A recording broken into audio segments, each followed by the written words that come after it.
So, weiter geht's mit Genshin und wie beim letzten Mal erwähnt, im Startscreen, weil ich direkt in eine Weinlese-Fest-Event-Quest reingeladen werde. Das ist nervig, wenn sowas passiert. Naja, zumindest war ich ja eh am Aufnehmen heute und es war nicht irgendwie morgens bei der Arbeit. Und da geht's ja noch einigermaßen. Zack. So.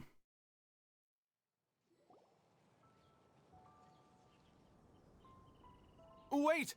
Honorary Knight! And Paimon, the best guide in Tevat. I humbly beg for your assistance.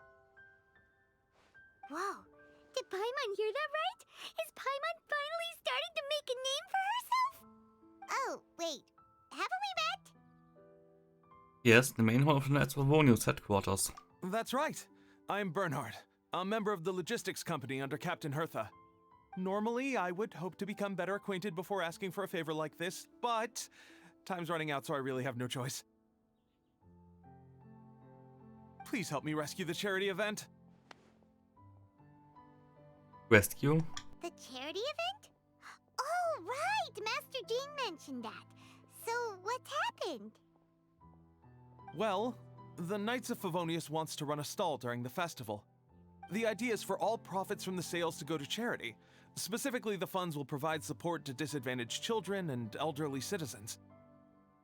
We drew lots to decide whose job it would be, and as it happened, I was the lucky winner.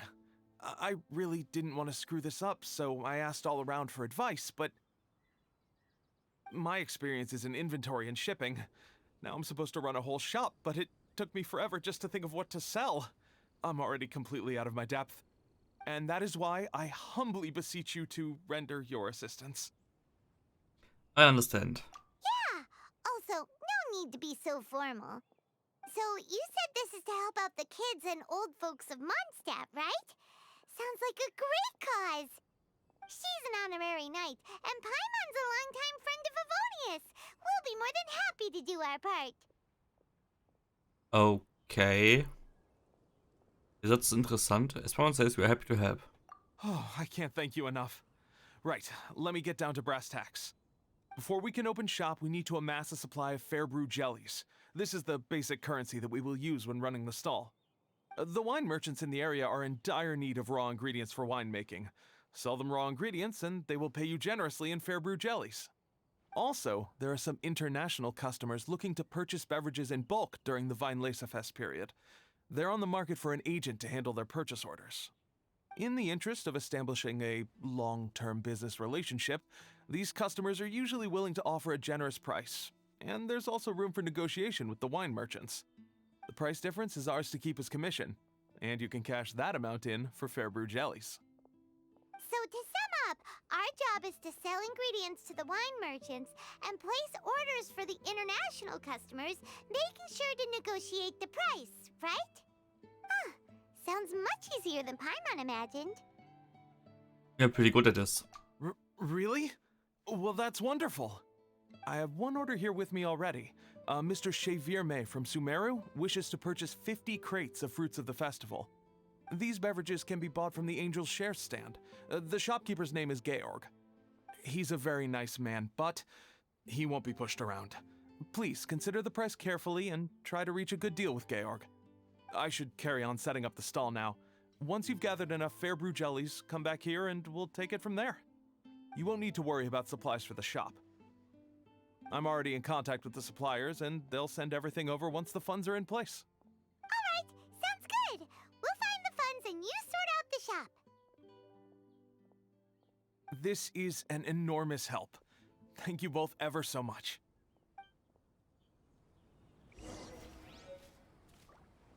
Shavram's Funds, okay. 17.000, keine Ahnung. Okay. Oh nein, Klee wird auch noch fokussiert hier. War klasse. Klee und Razor. Steve Fever 50. Aha. Steve Anecdotes. Achso, na sie ran, der kommt sowieso erst noch. Ah, Unlocks after 2 days. Okay. Das heißt, erst Dienstag oder Mittwoch kann ich es eh beenden.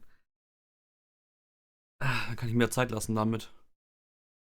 Der Zeit in Anführungsstrichen, ich habe jetzt Wochenende, von daher. Passt. Event-Details, das war das. Mhm. Ja, Testrun muss ich noch machen. Das habe ich gemacht. Das habe ich gemacht. Ja, das noch nicht. I don't care for you. Aber wenn ich schon sehe, dass du... Wenn ich schon sehe, dass der Anemo und... hier Anemo und... Pyro-Sachen droppt, dann wird der für Dia und Scaramouche sein. In 3.3 wahrscheinlich. In 3.2 ist Nahida. Mir gefallen übrigens nicht die Paarungen. Nahida kommt zusammen raus mit... wer war das nochmal? Weißt du?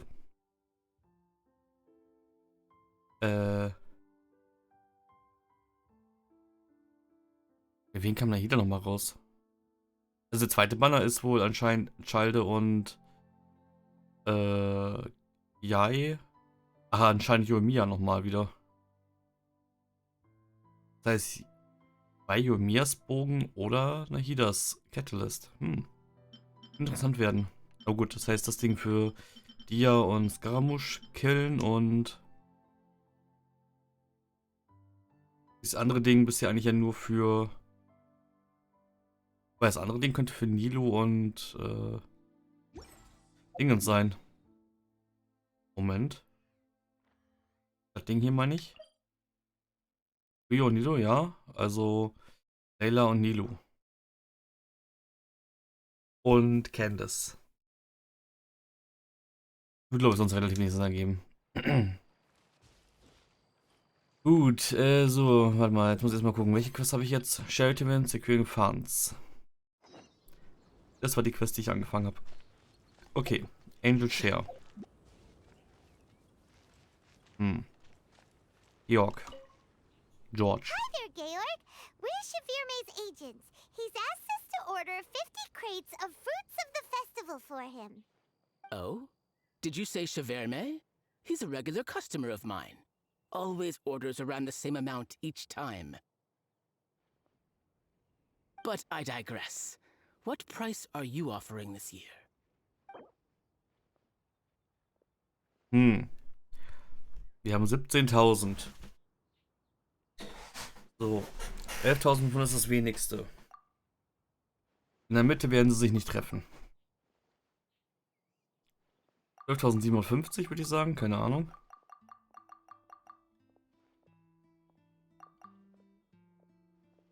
Ja, wobei, das ist glaube ich genau die Mitte dann. Und mal 13.000.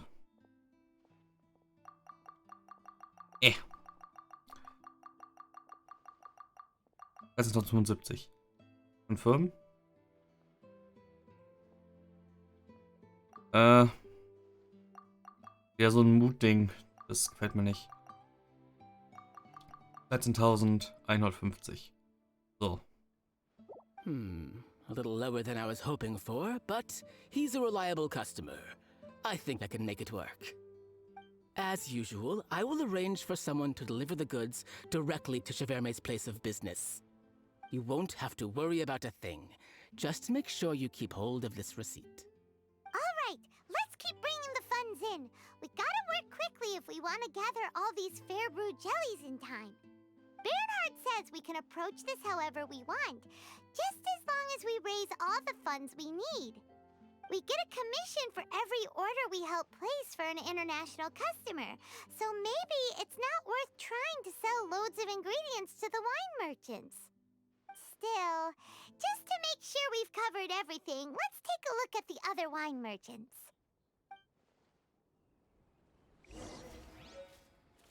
Shaverme's Invoice, aha. Okay. Look for option. Ja. Also Shops in Advance. Payment Selling Reese Winemaker. Danny, Bart. Wine is a fest is the best festival for bards. Sampling fine wines by singing your heart out. This is the life of a bard and that's how it's supposed to be. It's a perfect festival for getting those creative juices flowing. I really hope my... Moment. I really hope my poet friends from Inazuma can come and check it out as well. Okay. Marcel, fruit seller. Come and buy some fresh fruit. All of them are fresh, picked and suitable for eating or winemaking. I'll let you in on a little secret. At least half of the apples that Dawn Winery uses to make the apple cider come from us. Fresh fruit, take your pick. Lea, Knights of Avonius. Welcome to Wine Fest. If there's anything you need help with, please connect the Knights of Avonius. About Wine Fest. Well, speaking of that, there's actually no requirement. A location has to meet the hosted. This celebratory event has been held in Monster City itself several times before as well. But personally, I prefer the sites that I selected this year. Compared to the hustle and bustle of the city, hustle and bustle of Port Ormuz. The lake has prettier scenery and a more rustic charm. Yeah. Okay. Payments. I'm a winemaker from Sailing Breeze. I came to this market specifically to purchase ingredients. We haven't heard of it at all. That's no surprise. We're an old brand, but we primarily do business overseas these days. We don't even have a shop in Monster anymore. Can't compete with Dawn Winery. But Sailing Breeze has made quite a name for itself in Inazuma. Stimmt, irgendwas war da. That girl Carpilia was so desperate to expand into overseas market, but it was the right call in the end. Ah, die mit den teuren Preisen. Thanks to her, my skills can still be put to good use even now. Was noch was gab, stimmt. Da war was. About the Knights of Avonius. As one of the festival sponsors, Knights of Avonius will maintain order on site, while ensuring that every guest will enjoy the festivities to the fullest. As such, I'd also like to remind our guests to drink in moderation. Overdrinking and boring our guests will result in a visit from us. Welcome to the Vine Laser Fest. Flower seller, Pauline. We sell all sorts of fresh flowers and plants here. Looking to buy a few bouquets? And you are? Greetings, honorary knight. Perhaps you don't recognize me. I'm a resident of Springvale and run a small flower shop. I'm always busy looking after the flowers and plants, so I haven't had any dealings with visitors from outside the town in a long time. I never thought I'd meet a celebrity like you this year. Perhaps it's good luck brought by the returning wind. Flowers and plants? I'm a keen gardener. The plants you see here, I grew them all myself. The less common varieties that are purely ornamental. I hope that such beautiful plants will lift everyone's spirits. However, because of their seasonal nature, I can only open for business at certain times of the year. Aha. Ach, der Shop wahrscheinlich, oder? Mats. All your general goods sold here at affordable prices. Come and take a look. And you are? Well, if it isn't the honorary knight, it's a pleasure to meet you. I was doing business abroad previously, and I normally only come back during Wine Laser Fest. It's not surprised that we haven't met before. If it's meant to be, I'm sure we meet again elsewhere. Du hast auch was gehabt, glaube ich. Flowers and plants. I'm making garden and plants. The plants you see here, I grew them all myself. The less common varieties that are purely ornamental, also hatte ich schon. Ich doch beide gesagt? Ah, okay. Naja. Ich hört doch schon beide, okay. How's business these days? Not bad at all. As you can see, when this fest is swarming with guests, I can make... Naja. I can make as much in one day here as I normally would in 4 or 5. I wish there were more lively festivals like this one. Naja, viel ist jetzt gerade nicht.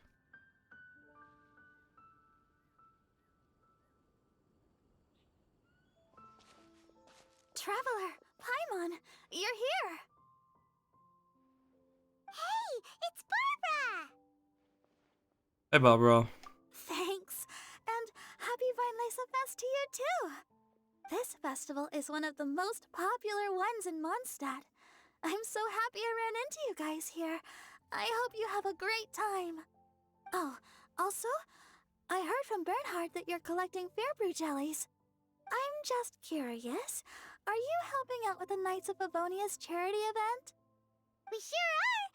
Everybody's gotta do their part, right? The stall isn't up and running yet. We're busy raising funds so they can open for business. There's sure to be a bunch of other problems to deal with once it's open, but whatever comes up, we'll deal with it. Wonderful! They're lucky to have you. Now that you've joined the team, I just know it'll be a huge success. Thanks for encouragement. I helped out a small charity sale for the Knights once too. Although, my only contribution was standing out front and singing. Oh, and I also met the bard, Venti, there. He even persuaded me to perform an impromptu song with him. The music he plays is quite refined and elegant.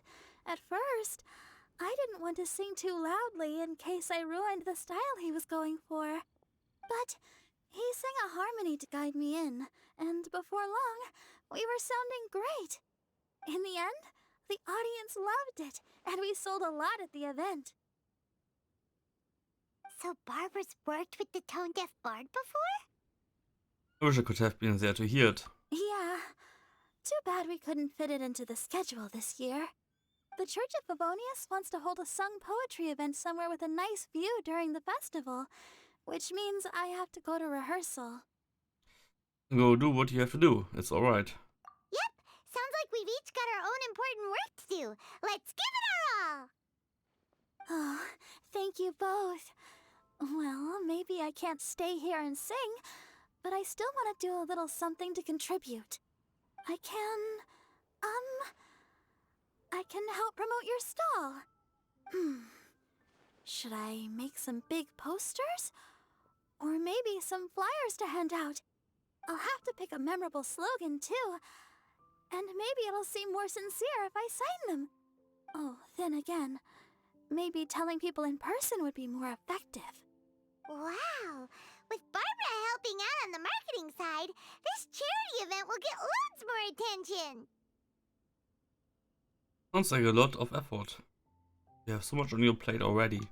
It's fine, really. It won't take me too long. Now I feel a little embarrassed. Let me think about it a little more and talk to some other people about their marketing experience. Traveler, Paimon, I'll see you later.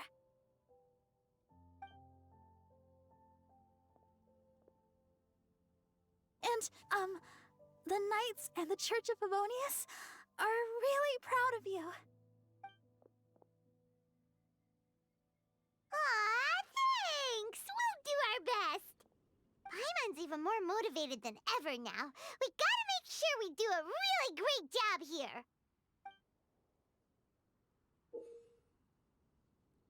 In charity and creativity, you must use the following two methods to gather enough funds before you open your charity shop. The winemaking fees to wine merchants. If Outlander customers complete their orders and collect service fees. Charity event, securing funds, quest complete. Oh.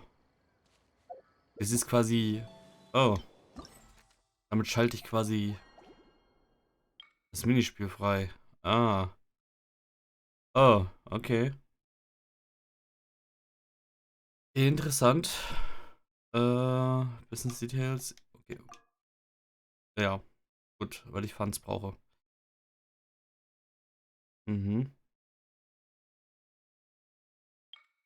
Secure Funds.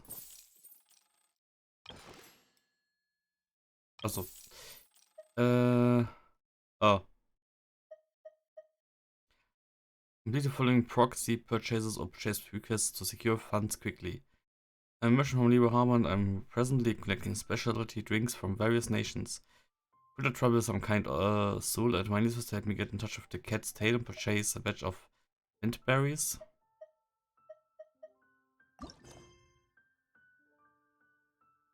Beverage shop on the pier.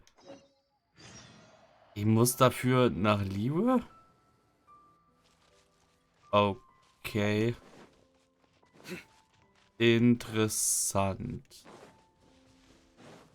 Höchst interessant. Warte, das ist das komische Billboard, oder? Ja, ja, okay. Gut. Ich will jetzt nicht in die Quest auch noch reinrennen. Ja, der Rest ist weiter weg. Gut. Euch kann ich also reden. Yeah, temporary button for the cat's tail. But the owner will be only for the duration of the festival. Oh yeah, not here to see the owner. That's rare. I'd like to sell winemaking ingredients. Oh, please let me have a look around for Miss Margaret's acquisition list. Now where did I put it? Also, ich muss echt... Oh.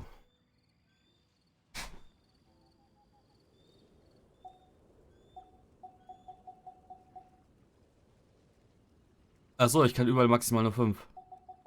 Ja gut, okay. Ich wollte gerade sagen, kann man auch relativ easy fertig machen hier. Business Earnings. Mhm. Das war's. Okay. Blah blah blah. Bill and Margaret aren't here. Yes, Mr. Jones' mood tends to sour when wine fest comes around. So Miss Margaret, blah blah. That's understandable. After all, the number of booze pounds at the wine market far exceeds that which you might find at the tavern. As for Miss Margaret, she certainly wouldn't pass up the festivities just to run the business. She's probably off somewhere drinking and having a good time as we speak. Ah, können wir uns mal den ersten Satz anzugucken. Ah, nicht wichtig. Es gibt nur die beiden Shops hier, sehe ich das richtig? Okay. So, Georg, was hast du... Könntest du bitte mit mir reden hier vorne? Nicht? Would you like something to drink? Not only are we selling wine, but we're also acquiring all kinds of wine-making ingredients during the festival. You're welcome to come around and discuss anything you're interested in. Ja. Wine-making ingredients. Ah, ja gut. Auch nur begrenzt. Aber die nehmen mehr als der andere Laden. Jo. Let's buy some beverages. Aha. Here's the menu. Recipe. Fruits of the Festival. Kann man das verpassen? Eventuell. Fruits of the Festival Food. Increase all members healing bonus by 17%. Interessant. Aber unnötig. Prinzipiell unnötig. Ja, wobei es boostet den Damage von dem Clam-Set. Also, man kriegt das Clam-Set eher voll. Sparkling Wolfhook Juice, das sind die ganz normalen Dinger, oder? Jo. Das sind jetzt noch die Dinger, die man im anderen Event schon mal hatte. Sind jetzt nur quasi neu dazugekommen. Das kann sein. Und das ist auch noch eine dritte Option, oder? About this proof. Angel Share participates in wine fest each time, and plenty of will come all the way here to Monster to sample our limited edition wines. Back when Master Krapos was around, he'd come to us in person every year to drink a glass. I don't know why, but this festival always makes me nostalgic. Master Luke has had a rough go of it these past few years, but he seems to be in good spirits this year. As long as Master Luke is well, I'm sure Master Krapos Spirit up above will also be pleased. Okay. Gut. Ist hier oben im Dorf schon auch noch irgendwie was, oder? Und hier sind Ballons. Das ist nur allgemeine Deko, oder? Hier ist nichts wirklich Wichtiges, oder? Nowhere to run.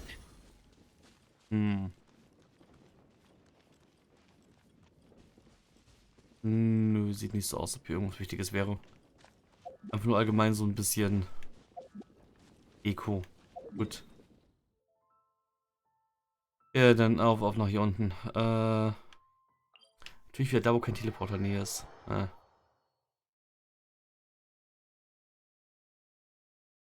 ich noch Geotalerchen? Noch Geotaler? Also.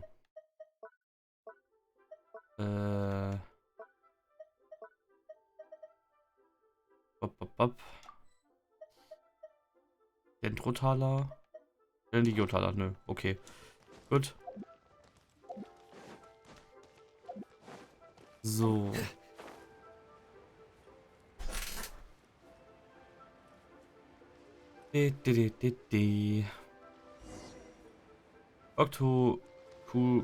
Yushing. Hi. Natürlich ist sie nicht vertont. Welcome, what would you two like to drink? Judging by how you guys are dressed, I'm guessing you're not from around here. Don't know if the tea I've got here is suited to your tastes. I thought you guys offer a pot of Yunlai white tea. If it's not to your liking, you can come back later. You should be able to get someone to pick up a batch of specialty drinks from Mondstadt's Weinleserfest. Thanks, but we're not here to drink. That's right, we're reliable event runners. Permanent here to put up a commission at the Weinleserfest asking for someone who knows what they're doing to help with ordering drinks, so that's where we come in. If you want to place an order for any drinks, let us know, and we'll take the order for you. You guys came all the way to Leo to take orders for clients? You guys are so sweet. I was afraid no one would accept such a troublesome commission. I'll leave it to you then. I heard from sailors who have been to monsters that the Cat's Tavern specialty, the Mintberry, is refreshing as it is relaxing. I'd like to order 65 cases of Mintberries to sell to sailors together with other drinks. This way they can stay in a good mood and work efficiently. In the past, the merchants and monsters will also prepare the designated equivalents according to my needs. In accordance with the rules of Weinleserfest, I've gathered some Farbe jelly in advance, and I'm giving it all to you. Once I set aside a rough estimate, and please keep the change as a reward for your hard work. Also, it is not enough to fully express my gratitude. No worries. Don't worry, it's 65 cases of mint berries, right? Leave the order to Paimon and Onisha, handling errands is our specialty. We'll be right back. Ja, und eigentlich dauert sowas, wer weiß wie lange immer, die Reisen. Pirate Shop on the Pier, Return. So, deswegen Whale. Zack, Teleport Waypoint.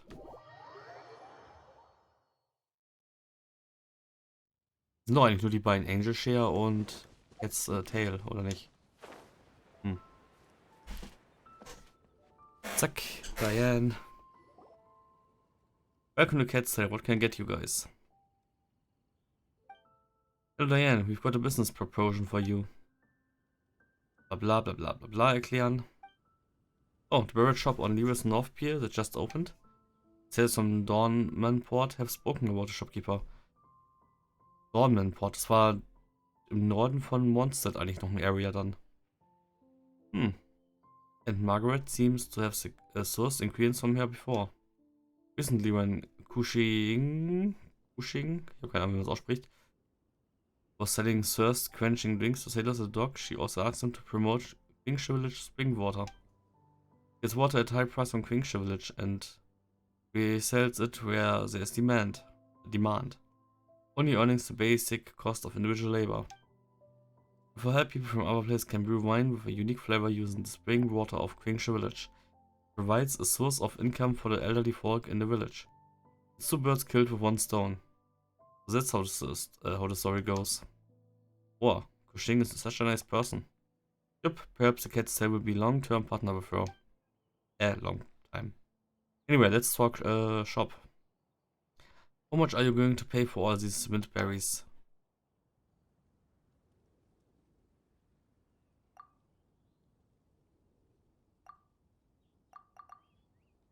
Hm, 13.800? Klingt das noch was?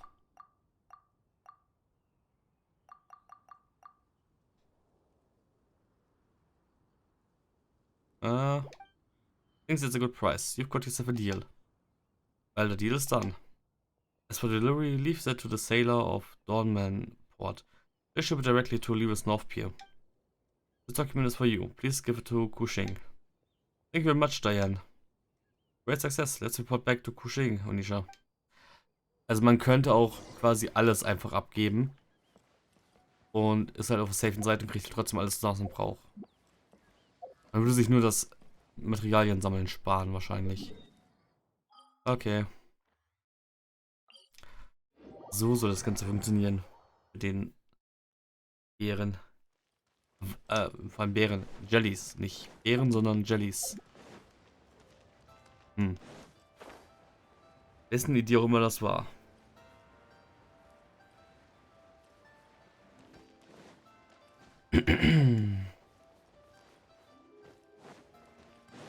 Also eine Kryptowährung eigentlich, oder? Pushing. Pushing your bag. We've placed an order for the drinks you need. Will be loaded on the boats tomorrow and will be sent to the docks as soon as possible. Please take this receipt. That's it? Wow, you guys move fast. I'll prepare you a pot of tea with the best spring water. No need to be so generous. Yes, we have other people to help order for. There's need for you to serve us. All the best of your business. Next time we'll come to your place for a nice drink. Oh well, next time I'll be sure to make your favorite drink. Please come again.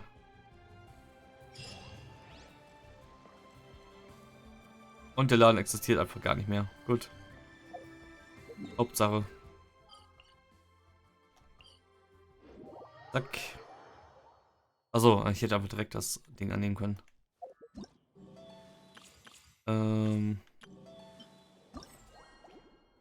Confirm. I'm a chef currently staying in Quingsha Village. I've heard that Viney's first features stalls that sell uniquely flavored drinks. Something that I must say interests me greatly. Could someone help me buy a batch of fruits of the festival? Don't worry, I know the rules on commissioning people for an errand. Won't have to worry about payment. Ja, okay. Die gibt's bei der Angel Share dann.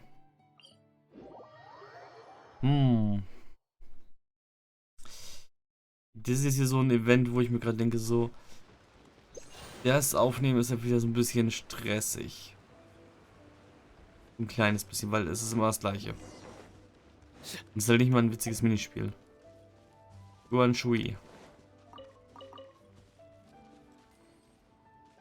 Dong Dong.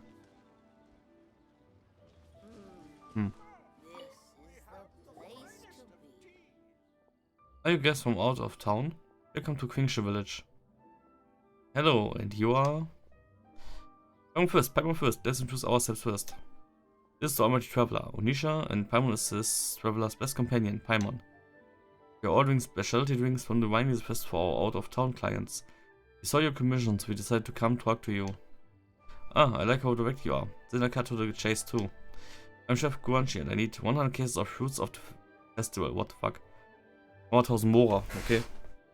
To make tea to help keep the spirits up for the guys doing manual labor. Fruits of the festival. Ist doch ein Alkoholgetränk oder nicht? Okay. Okay, before we get to work, please give us the funds. Once I'm ahead of you, please take these Farbe jellies. After the ordering, there will probably be some left over. Doesn't matter how much is left. Please keep in change. I keep the change as a reward for your hard work. We'll take it and be on our way. Right on, I await the good news from both of you. That was quick. Die sind aber auch alle extrem, ja, zutraulich und geben mir auch diese Dinger mit. Aber gut, wahrscheinlich haben sie deswegen diese Beeren genommen, diese Jellies, weil die halt keinen Wert sonst haben. Außer Mora als Gegenwert. Weil so gesehen, ja doch, eigentlich haben die ja doch Wert. Naja. What are you standing there for, Onisha? Let's go. If anything on talk about, we'll talk after you place the order. The sooner we finish the job, the sooner we can open our shop. Opening a shop. Mountain, was? Mountain Mixologist. Return to Springvale. Ja.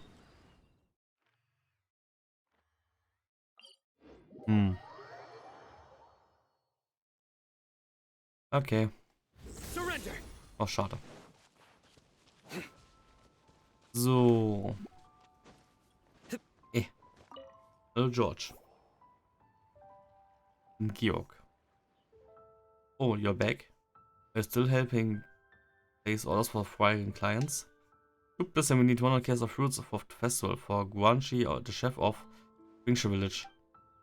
Ready to make an offer, Georg. Where do I get the feeling of business rivalry? Oh, the ball's rolling. Let me see what you've got this time.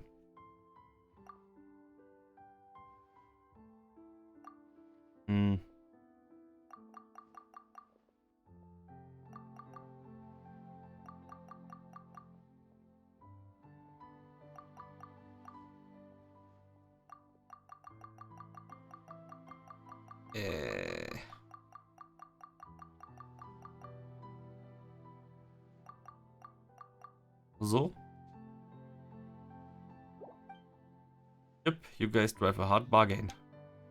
Okay, just like last time. The documents will be given to you and they will arrange the transportation.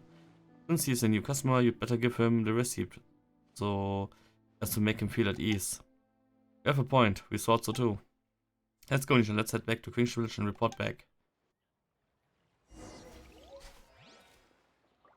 Aha.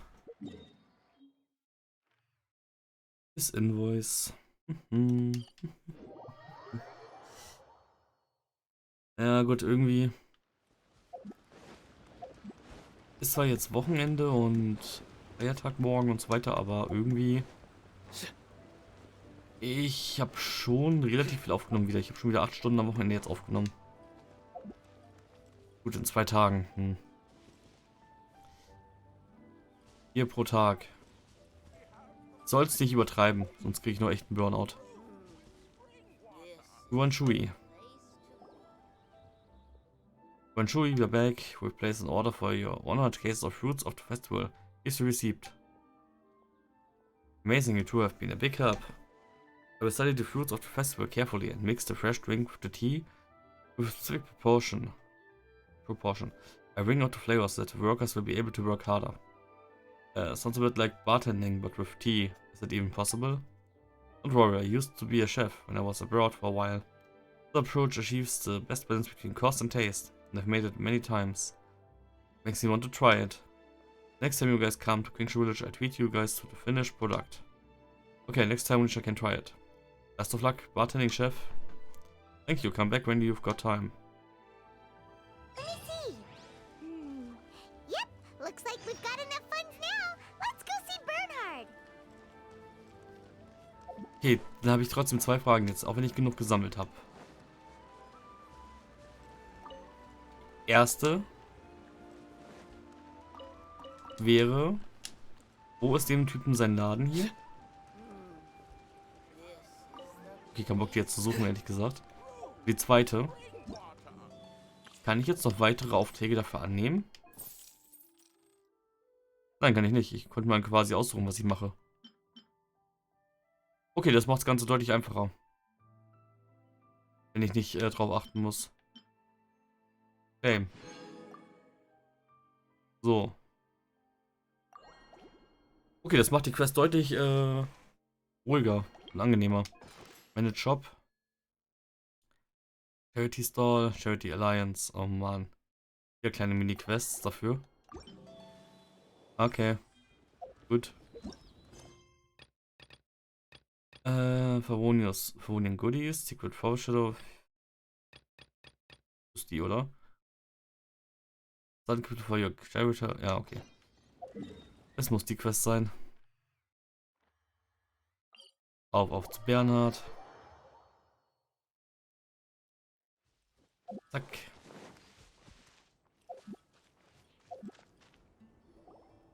Bernhard, we got all the funds you need. Already? Wow, you sure work fast. Everything's in place. We just need to open shop now. All right, our suppliers are ready and waiting. Just give me a moment.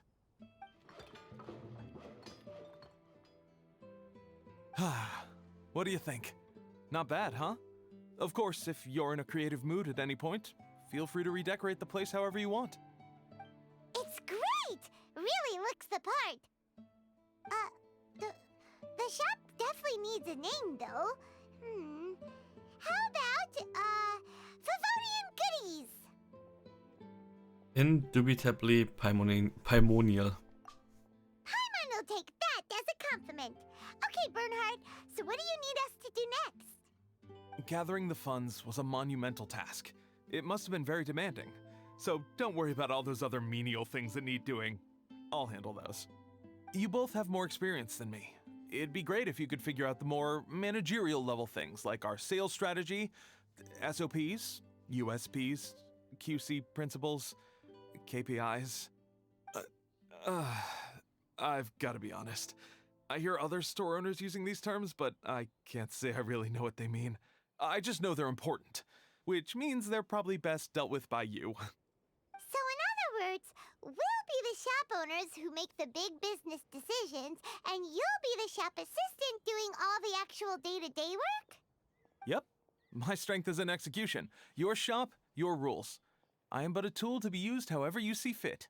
Very selfless. That sounds a little extreme. This is for charity, remember? We're not some cutthroat business executives. All right, why don't you go ahead and take a type 5, Bernhard? The two of us need to touch base on strategy. Implement another product of Vantage, blah blah. Okay, we have a clear corporate mission statement. Our goal is to become the best darn snack shop in the whole festival market. Now let's all prepare to give 110% as we receive our first customers.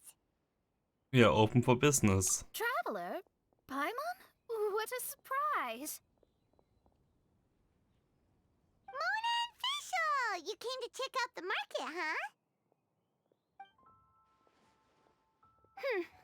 One was wise to follow one's intuition and ask Lady Magistus to join the Prinzessin on a tour of this folk festival.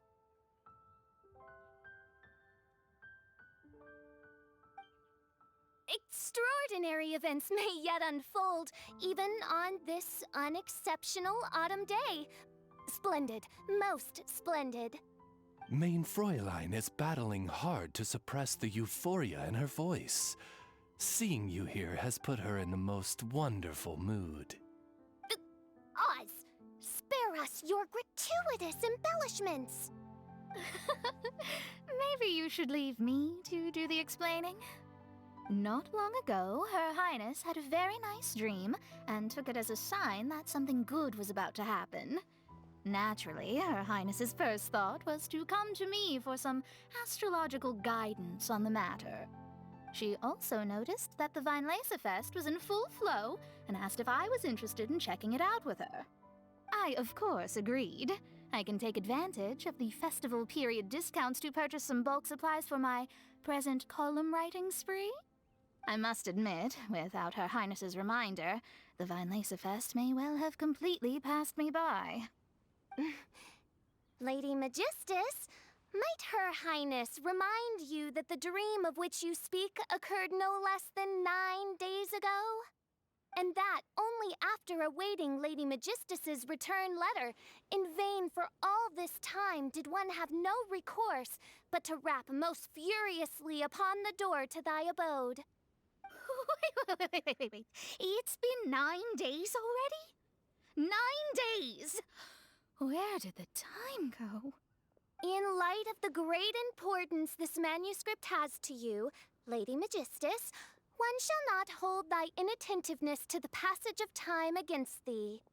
But I would implore you, Lady Magistus, to be attentive at least to the nigh overflowing mailbox outside your door. There appear to be many others whose letters go unanswered. Wow, Mona. You were so immersed in your research that you forgot all about the time, stopped checking your mail, and almost missed out on a huge festival. Sometimes it's very important to not be disturbed. Anyway, time is of the essence. I have a lot of bulk buying to do. Speaking of which, it's quite a surprise to see you running your own shop. And a snack shop at that. The most important kind. Oh, actually, we're just helping someone else out. Feel free to browse around. Is there anything you'd like to purchase? Let me think. Can you recommend anything that goes well with a drink? Sure can. If you got the hangries, then look no further. Just that Paimon checked the menu. Wait a sec. Goes well with a drink. Uh-oh. Is the riding going that badly? You know drinking isn't gonna solve your problems, right?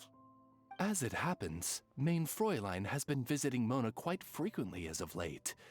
It is possible that Lady Magistus is feeling the pressure from the constant interruptions. Hängen Sie wohl restrain yourself, Your Highness.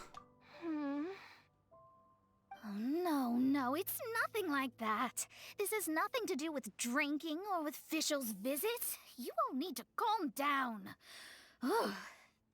Recently, Her Highness invited me to try her signature cold-cut platter. Sorry, I mean Die Heilige Sinfonie. It had such a unique taste, and every bite was so sumptuous. Before I realized it, I had finished the entire plate. Wow. Well, an empty plate is the highest compliment you can give to the chef. Die Heilige Sinfonie is an excellent dish. It's filling, full of energy, and has a long shelf life. And, if I'm not mistaken, it's often paired with alcohol, yes? It is, in almost every respect, a far superior dish to the so-called satisfying salad. The sole exception being the steep price. Fortunately, however, the Weinlese Fest is upon us, a festival during which not only are wines sold at discounted prices, but also wine-related food products. This opportunity is a godsend. I cannot let it slip by. Rejoice, Lady Magistus. That dish was but a spontaneous creation, hastily made in a moment of need while on a royal excursion. You shall have many opportunities to enjoy far finer culinary delights than this. Mein Fräulein means to say that this dish represents a mere fraction of her full capabilities. But of course, far be it for me to suggest that the true breadth of Her Highness's culinary brilliance can be displayed in a single dish. However, I cannot expect the sovereign to serve her subject. What I mean is, I can't keep letting you cook for me when you're a guest in my home. At the very least, I should have something more than salad in store for when people come around. With any luck, I'll be able to find something to your taste here. Huh? Mona, is that really what this is all about? Mein Fräulein, might I suggest alternative phrasing that would be more faithful to your style? Perhaps, long had I foreseen this, or thou needst not fret over thy affinity for salad. Most indeed, Lady Magistus. You have long since earned the recognition of your prinzessin. Devote yourself to deciphering the secrets of the starry sky. You need not spend precious hours in search of additional ways to delight me. Don't worry. I won't always be as busy as this. It'll be quite nice to work on some other skills when I have the time. In that case. Allow Favonian goodies to be the solution to your troubles. In addition to our range of ready-to-eat drinking snacks, we also have a wide variety of semi-prep dishes for sale. Why not get a few of each kind? Finishing off these ready-to-cook meals at home is easy as pie, takes no time at all, and can help you improve your cooking skills. Then, once you have more time on your hands, you'll be ready to challenge yourself with some trickier dishes. We can even come and help if you want. The Traveler is really good at cooking. It'd be no problem. Yeah, piece of cake. That's a great idea. I'm almost tempted to increase my budget now. Lady Magistus, your prinzessin awaits your culinary masterpiece with great anticipation. But please keep Paimon's suggestion in mind and allocate your time wisely. Oh, you just wait. The next time you dine at my home, I'm sure you will be pleasantly surprised.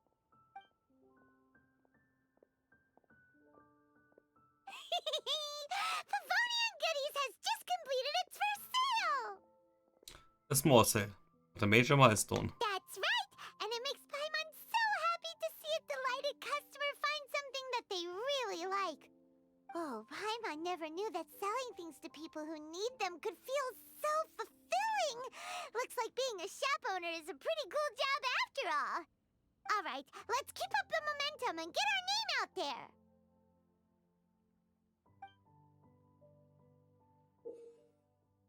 After your shop has been opened, talk to Burner to see how your shop is doing. Before every customer flow cycle starts, distribute funds well in just the 3 directions of your shop. The income will increase when each direction reaches its target point. The sum of funds allotted to one direction exceeds the target point, you can obtain bonus earnings. After a certain number of customer flow cycles, you can use shop stratagems to help you out.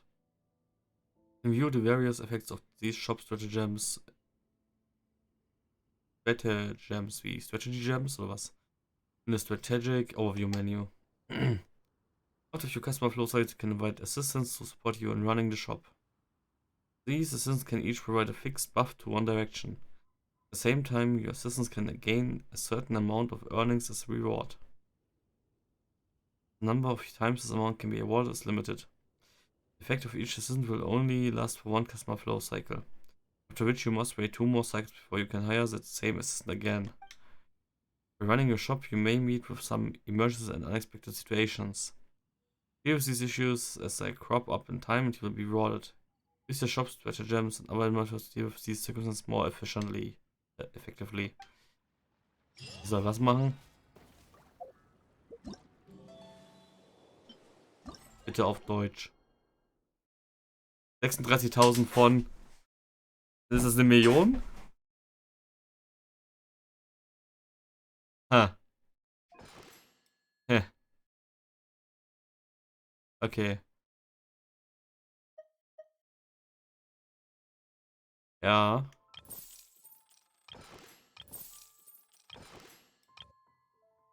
Unlocks after, okay. Go to shop. Mhm. Usable Funds.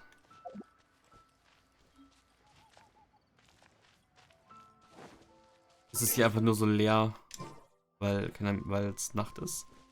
Sagst du was anderes jetzt? When is the best festival for bards? Sampling wines, I suppose. Nö, okay. Das gleiche. Okay. Bernhard. Here, would you like an update or do you have a new business strategy? What about the shop? Everything is going well. Please listen to the business briefing. Customer cycle 1. Amount of your funds to cycle 2000. Okay. Customer cycle 1 next door. Current total earnings. Okay. Face target, face reward. Mhm.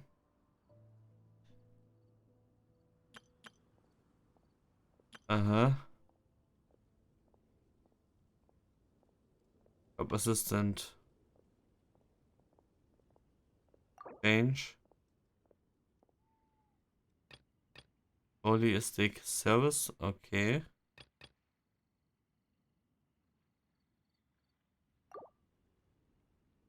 Aha. Ich muss nicht verstehen, was ich hier machen muss, weil ich kann so oder so irgendwas machen. Okay. Best raised product quality. Social funds can adjust direction. Oh.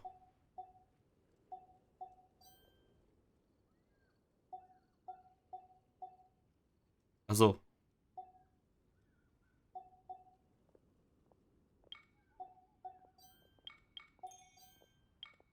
Da ich das gerade booste. Achso, ich kann nicht. Ach so. Okay.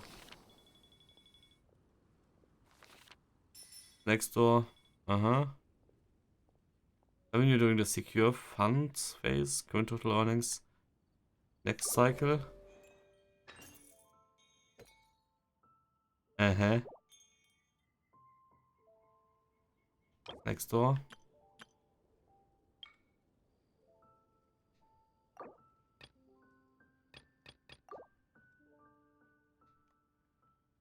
Ja. Was bringt mir das jetzt? Product Quality. Ich habe keine Ahnung, was ich hier machen soll. Okay.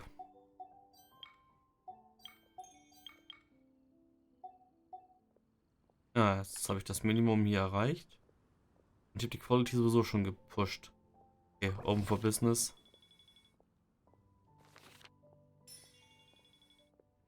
Aha, Emergency Plans Practice. Das Ding verwirrt mich so ein bisschen. Emergency? Press to deal with emergency. Alright, night, Paimon, you've been running the shop for a while. The current operation method of the store refers to the previous business activities, which is fine, but may not be applicable in all cases. You're well informed and can think about your unique business style, based on your experience with our business people. Oh, is this what Bernard meant earlier when he mentioned shop stratagems? Actually, I have quite a few ideas. Okay, then do whatever you feel is best, and I will do my best to carry out your orders. At the same time, I will also help collect the experience of other businessmen provided to you. I hope these notes will inspire you and give you new ideas. Obtain your sub-stratagems.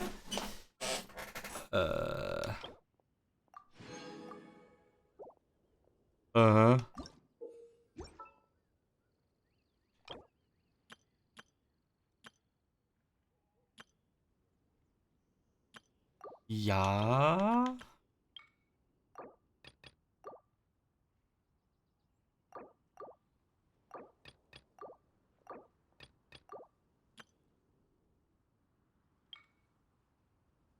Your details. Keine Ahnung.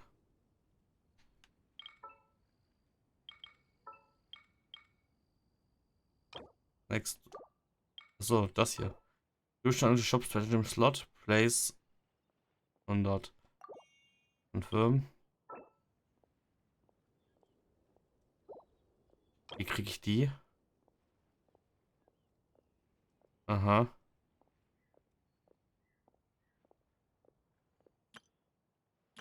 Okay.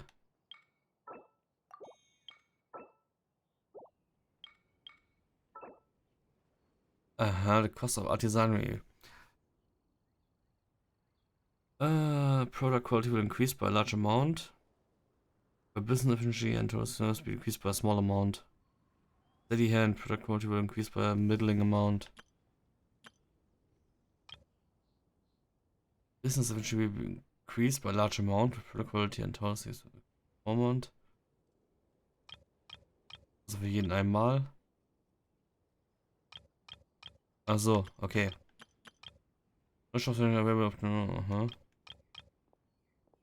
Okay.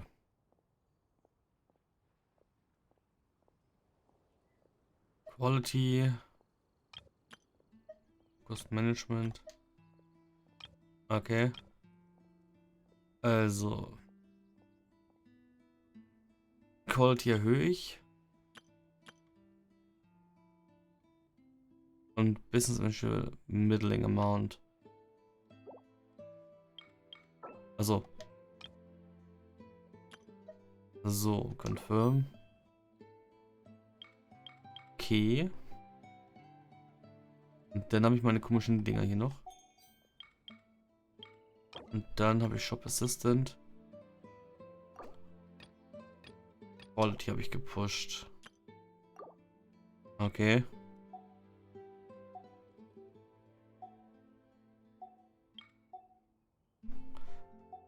So. Um verbissen, ich habe keine Ahnung. Ich klicke hier einfach irgendwas. Fast 3000. Mhm. Next Cycle. Mhm.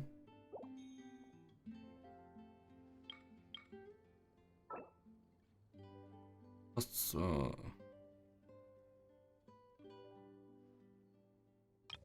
Ja, gut, okay. Bleiben so.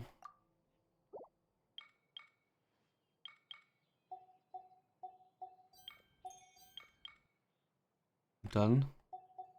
Ja, als wir da reinknallen, noch nicht. Hat hier wieder Plus gemacht. Situation supply shortage. Product quality target for the snack shop will be more stringent for one customer flow cycle. Supply shortage. Product quality target. Snack shop will be more stringent for one customer. Okay. Amount of usable funds. Ja, okay.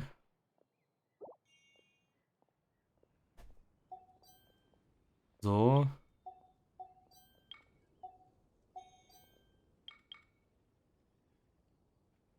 Heißt jetzt gerade an Situation. The product quality target for the snack shop's products will be more stringent for one customer flow. Also ist höher. Und da ich sowieso darauf booste, ist mir das egal.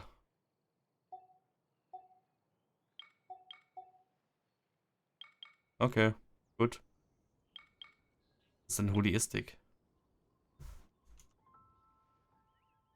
Ehrlich oder was? Holistik. Ganzheitlich. Also der Ausgleich zwischen Qualität und Effizienz. Irgendwie so anscheinend. Okay.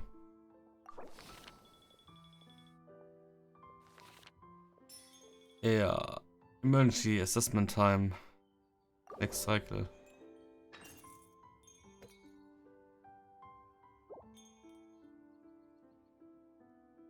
Emergency. Tomorrow night in Paimon. The owner's assessment is here. Please cooperate with me. Owner's assessment? Sounds a bit like a legal examination. Are we supposed to fill out a super complicated answer sheet? No. No need to be so formal. I just need your verbal answers. Our store was in a special situation and Leah was supposed to be inspecting me. I already knew the entire safety manual by heart. You are in charge now, so Leah asked me to check you out on her behalf. All you have to do is answer 2 questions and prove that you are safety aware. I will leave in you guys. You can also get a reward if you answer correctly.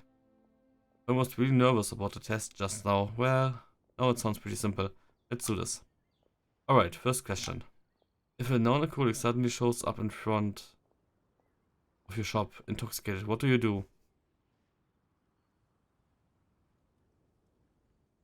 What was he drinking? Hey, that's definitely wrong. Well, it could also call a nice of Onis for support to prevent the other party from getting into a drunken accident. Das stand aber nicht zur Auswahl. Still, according to the Honorary Knight's thinking, if it can fuddle even an alcoholic like that, it must be no ordinary drink. Stock is bound to be limited. If we join in, we can cut down on inventory in our stores. Plus, there's another place on the market that sells it. If we do, the likelihood that drinkers will drink too much in one store. Amazing. Thinking longer term is indeed something more fitting for the Honorary Knight. Well, the story is so complicated. You don't have to work so hard to bail Onisha out. Alright, so next question. Items for sale are often boxed up and stacked, posing a fire hazard. The shopkeeper, what measures would you take to prevent the fire hazards? Put a quiet slime in one of the boxes. Put a quiet slime in each of the boxes. Daneben doch eher. Hey, be serious. Wait, I never thought about that before. The way goods are stacked for sale is a problem that every shopkeeper faces. Normally, a good answer would be along the lines that it's very dangerous to concentrate a large number of wooden boxes together. They should be stacked separately with proper ventilation in mind. That would make it cumbersome to pick up the goods, and it would be too much of a problem for understaffed stores. Only those who are very strong can employ the Honorary Knight's method. But by ensuring the first presence of wooden cases, you can fundamentally solve the problem. Remember Timaeus says that there is a coating based on slime condensate that has a good fire resistance effect. This is for sure worth promoting. But are you for real? Onisha could answer either way. One would have jumped on those questions immediately. Otherwise, as one of the store owners, Paimon isn't pulling any weight at all. Please don't be discouraged, Paimon. The Honorary Knight's answers were light and witty. It also made sense. In a way, it's a lot like what you would say. Perhaps the Honorary Knight's answers to the questions were inspired by you. Oh, really? Hehe. That's right. Next time you have a question like that, let Paimon answer it. Either way, I always learn a lot when I'm working with you too. You passed. You gave excellent answers on both questions. Here's the reward from Leah. Please accept it. Can you shop stratagems?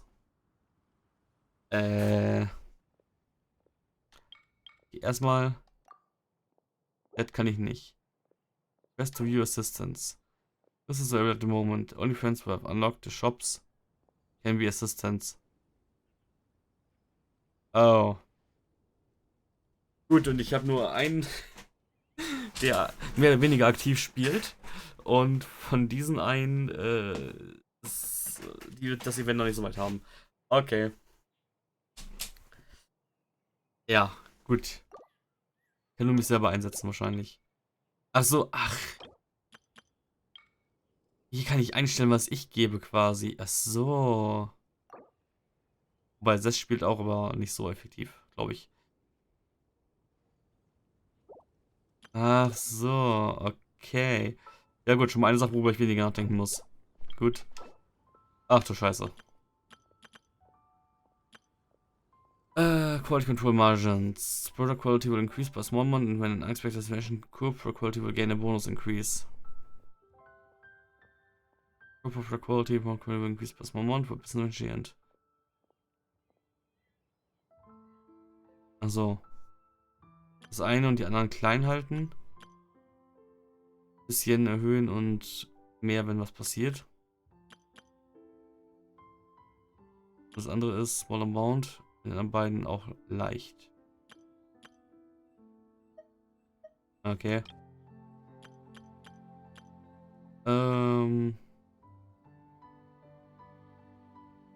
Business efficiency will increase by small amount, but product quality and will increase very slightly. Aha. Okay. Service. Increase the reception of systems will increase a small amount. Gross quality and business will increase very slightly.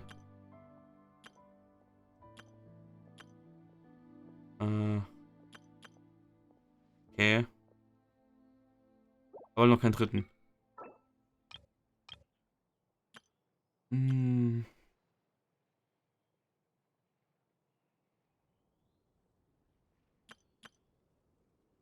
Ja komm, bleibt erstmal so, wie es ist. Gut. Okay. Also.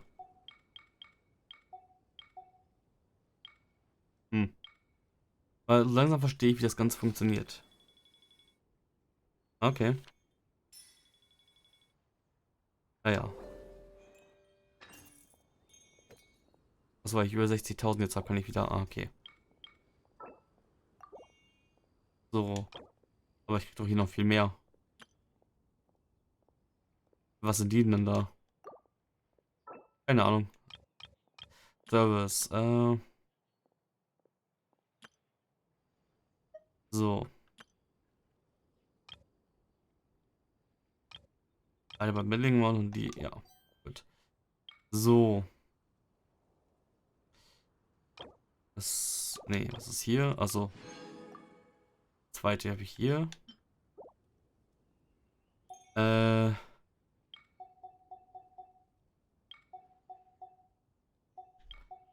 irgendwie. Echt simpel. Next cycle. Quality sampling snack shops will quality will be more stringent. Ja. I don't care.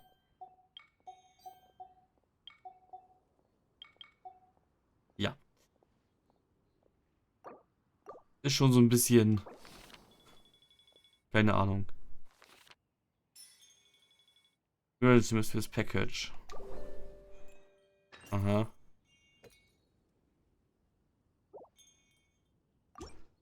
Wieder reden? You too, we've got a problem. An unidentified man came quietly into the store, leaving a package and a letter. The man said in his letter that he had heard about our charity sale. He remembered his financial hardships as a child. He was very touched. He wanted every child to grow up happy, so he donated some Fairbrew jelly and other goods for sale. This is the first time this has happened to us. Bones a little moved. Why would he hide his identity? Maybe this guy has a low profile. Perhaps doing good deeds without leaving a name. This gives a special sense of accomplishment. Maybe we should be more prudent. I fear that treasure hoarders have mixed counterfeit goods with ordinary goods for unsuspecting merchants to sell. This way they can successfully throw away the hot potato and make more on the side. No one can't believe it. Those horrible treasure hoarders. How can they even cheat innocent shop owners and customers? I'm suddenly a little nervous. Onisha, what do you think we should do with the package? Better check the package. Yup, let's be on the safe side. I take the page back to the Nice of Williams and have it verified. I took the page to the Nice of Williams headquarters. It's approved, Honorary Knight and Paimon. There was nothing wrong with the content of the package. Captain Herter told us not to worry. In previous years, people have made such anonymous donations at the charity sale. But this is still a good reminder. Recently we've been following the treasure hoarders very closely, and it's possible they could use this trick to get out of trouble. When Captain Herta heard about it, she also made a donation to the sale from her own pocket to show her encouragement. Paimon sees, so the package is alright. Thanks to his kind soul, Paimon wishes him good fortune every day. Ja. New Shop Sweater Gems. Okay. Wollen Sie mir das angucken oder ist es eigentlich vollkommen egal? Welchen Mehrgewinn habe ich, wenn ich das komplett hier voll mache? Die Quest. Ja gut, okay. All-Round Optimization. Product Quality ein bisschen. Aha.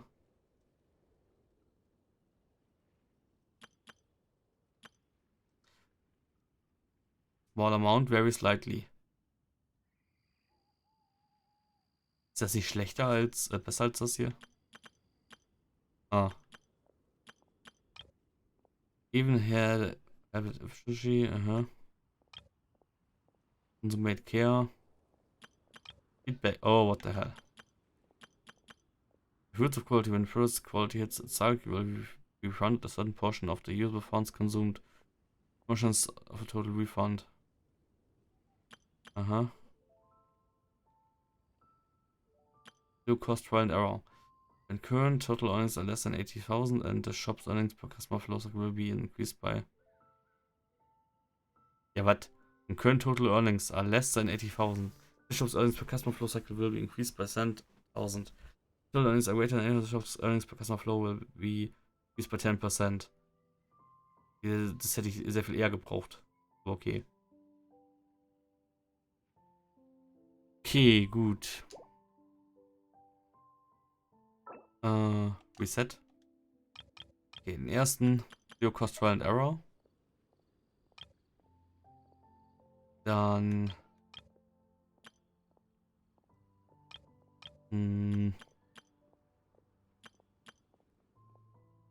Qualität soll eigentlich ganz okay bleiben. Bei. Machen wir einfach mal All-Around Optimization. Und auch hier.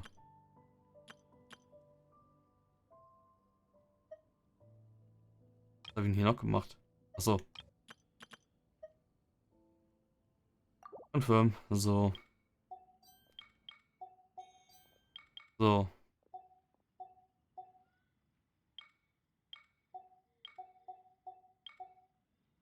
Gut. 8000 irgendwas. Next Cycle. Ist schon so ein bisschen eintönig jetzt gerade hier. Was ist, wenn ich... Achso. Moment, was ist, wenn ich das so mache? Ich ziehe gerade so.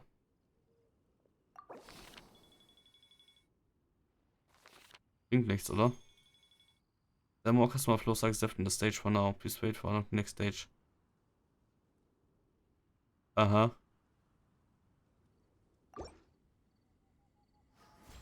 Das verstehe ich nicht. Of Bells and Brews, Act 2, Bonds of Melody. Och komm, nee. Huh? Where the heck's Razor? Paimon thought he would have been here by now. Ja gut, gleiches Spiel wie vorher. Ich wurde schon wieder random in eine Quest reingeworfen. Gut, dann sage ich hier Ciao und Alt F4. Ey, das geht mir auf den Sack. Warum wird man immer irgendwo random reingeworfen? Das ist so nervig. Ja. Gut. Egal, passt schon. Mal gucken, wie es mit dem Event weitergeht mit der Quest. Ich sag dann hier dann Ciao und bis dann. So, weiter geht's mit Genshin und neuer Tag, neues Glück. Event. So, ich habe vorhin schon gesehen, die Pavonian Goodies und Buddies Quest ist neu. Vielleicht ist die vorher auch schon so, keine Ahnung. Das ist auf jeden Fall der nächste Teil hier für Bernhard. Oder so, ich glaube schon. Den würde ich auch mit dem direkt weitermachen. Ach, hier ist der komische Rabe, den man auf dem Speer sieht. Ah. Ich finde es immer noch verwirrend, dass dieser Rabe wirklich die Speerspitze ist, mit der man zusticht. Also ich hätte das eher gedacht, dass es andersrum wäre, dass die Speerspitze in dem Fall wirklich der Griff ist, aber naja. Event Weapons halt. Honorary Knight, Paimon! Good news! We have some new helpers.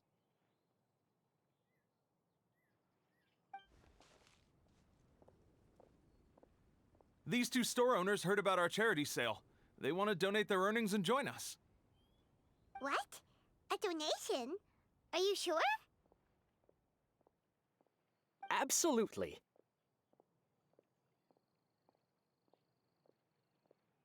Each extra donation means one extra person getting the help they need. Both Pauline and I think that's more important than us making more money than we technically need. This year's Vine Laser Fest is busier than previous years, so we met our target earnings more quickly than we expected. That's enough for us. It doesn't seem right to leave the important task of caring for our most vulnerable to you alone. We just want to help however we can. Please, it's the least we can do. We're extremely grateful. Yeah. Blah blah. Aw, this is the warmest, fuzziest feeling ever. But this does mean we'll have to change the name of our shop. How about Favonian Goodies and Buddies? Adding was one way to make a big name for ourselves. Sounds good to me. All right, let's give this all we've got and make this a charity event to remember. Over here for snacks, fresh flowers, and general goods. Folks, grab bargains at Favonian Goodies and Buddies.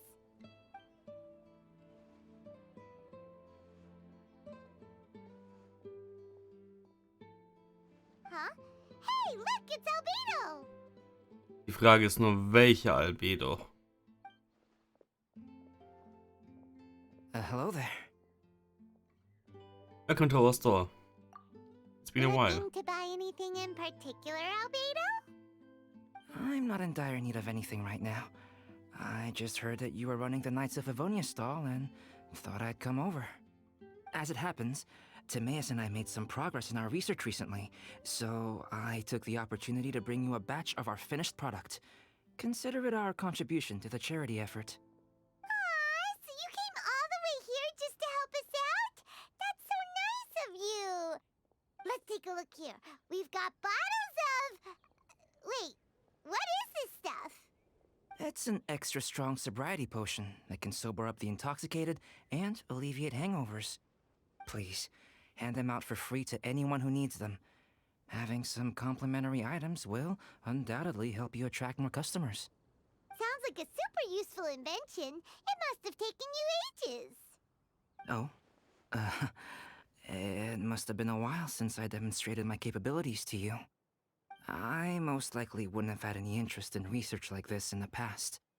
But now, I think that it's worthwhile using alchemy to make people's lives easier in small ways like this.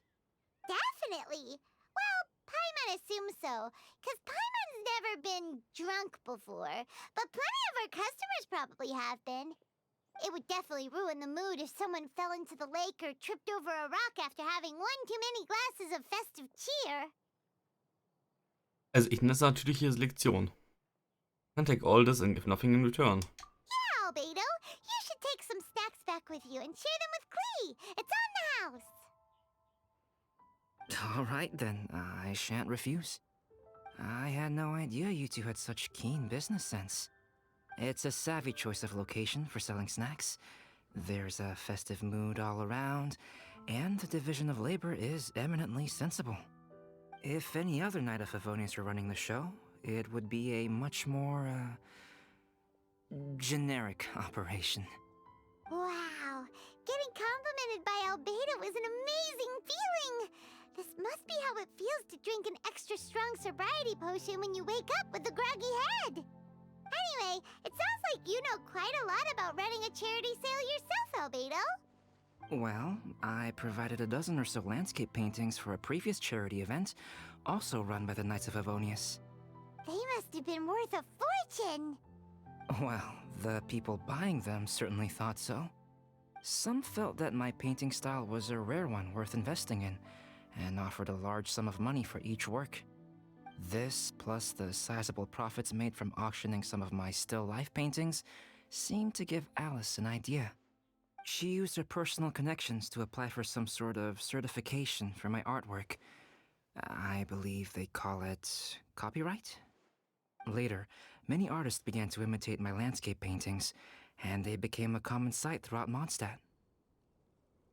That sounds to me so it all came from you. According to the rules of the copyright that Alice applied for, the artists need to pay me a portion of their revenue for each landscape painting of this style that they sell. Wealth was never one of my goals. I don't care where the money goes, so I entrusted it to the Knights of Favonius and let them manage it. I suppose it would be fitting to use it to pay for the destruction that Alice has created. But from what I hear, they use it all on charitable initiatives, which is also a noble cause. So you've never participated in a charity sale, yet you've done more for charity than any of us. Was hat Alice bitte schön gemacht? You never cease to amaze, Albedo. Though it was hardly my original intention, I have come to embrace my unexpected philanthropic achievements. Good for you. I want to learn to paint. Thank you.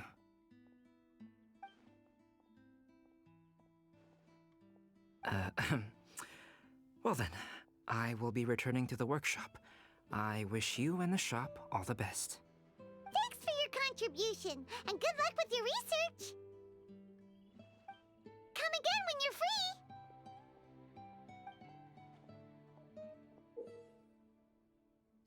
Bitte any of the stores at Favonian Goodies and Buddies to check how the shop is doing.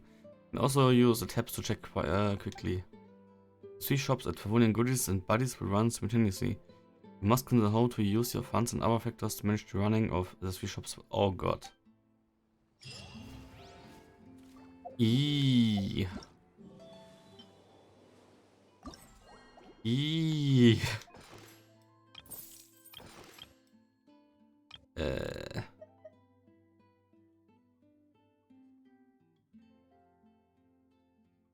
Ja, go to shop.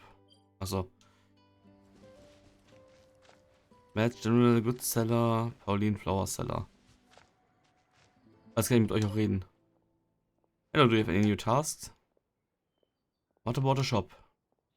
You'll be pleased to know that business has been doing great recently. Customer Cycle 11. Aha. Oh Gott. Und ich kann hier die Dinger freischalten. Wie jetzt? Insufficient. Oh. Das erklärt auch, wieso man jetzt hier dann noch 6 weitere freischalten kann. Ich bin schon gewundert. Oh Gott. Oh Gott. Okay. Weiß nicht mehr, was ich hier hatte, aber... So. Achso, die kriegen eine Marke. Daneben stehen die Kosten, die man reingepackt hat, oder wie? Igitt, okay. Mal gucken, ob ich das mit dem ersten Teil noch zusammenschneide oder nicht. Jetzt mehr oder weniger dazugehört. So. Wenn ich jetzt nicht mehr da reinpacke, kriege ich dann noch mehr raus oder nicht? Gameplay Tutorial. Ja, ja. Das ist nochmal auf Customer Flows, you can view the various effects. Ja.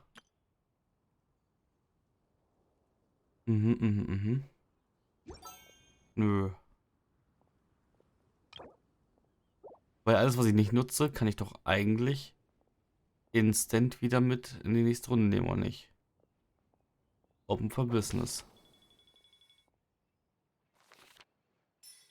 30.000 gemacht. Next Cycle. Aha. So.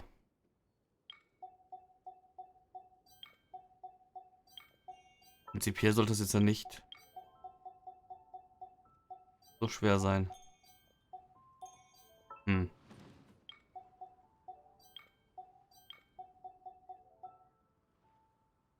Insufficient? Was? Hold up.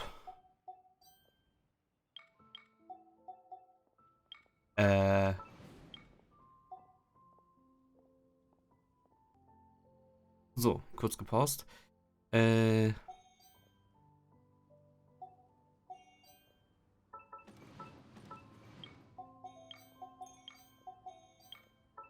Okay. Kann ich schon? Ne, 140.000. Warte mal, was mache ich denn hier? Lightly. Mhm.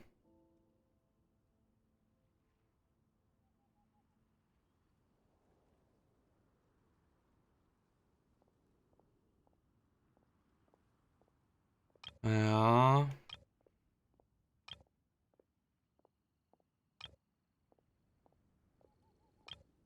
Around even-handed.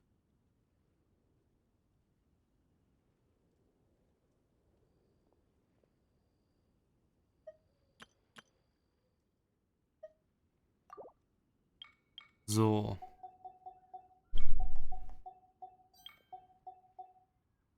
Ne, kann ich auch nicht machen.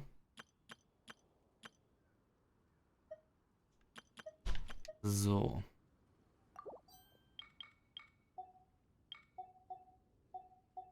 Okay. So, und ich glaube, ich noch einmal jetzt ticken lassen. Ne, kann ich wieder nicht. Okay.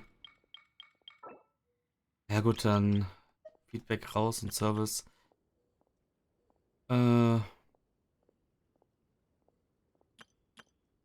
Freestyle. Ja. So.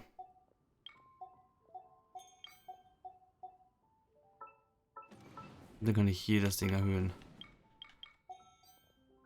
So. Oh Mann. Emergency Soggy Goods. Okay.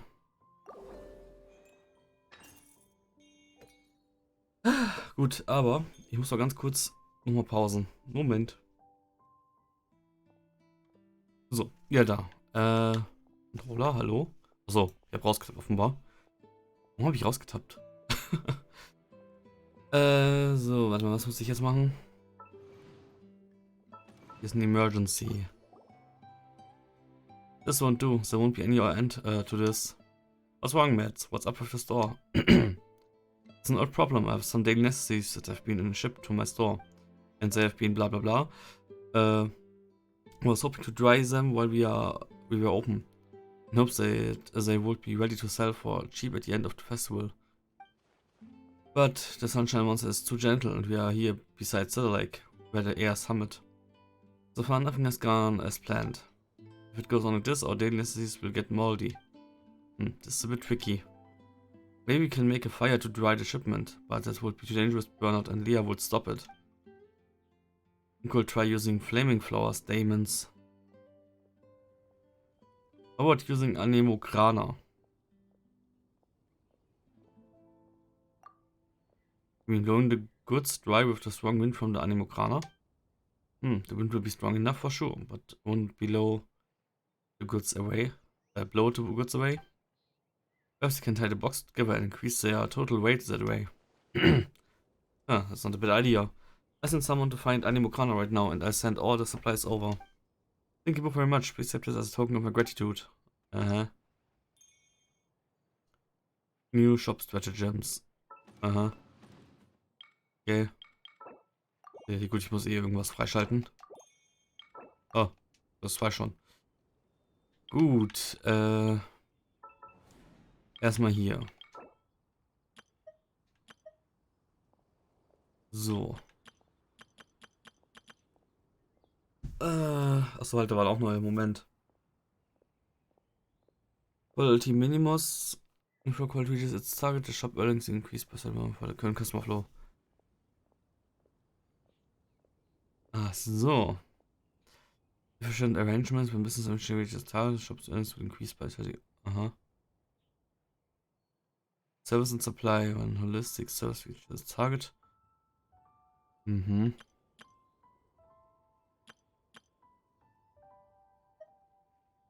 Joa. Das ist das Ultimate Workplace, business increase by small amount. Ja gut, okay. Hm. So. Steady Hand. So. Artillery. Ja.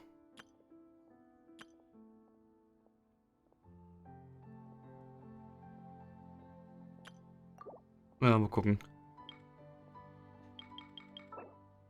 Oh. Ich kann Sätze hinzufügen. Ja, komm. Setzen wir es ein. Zumindest einer, der das Event gespielt hat. So. Achso, ihr habt alle die gleichen. Okay. Gut.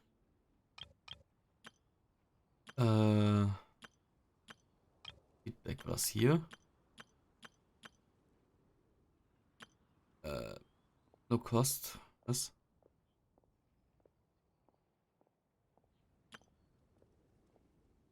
Achso, Low Cost Expansion, Zero Cost Trial. Achso. In current total earnings are less than 200,000. The shop's earnings per customer flow cycle. Ah. Wären halt beide geil eigentlich.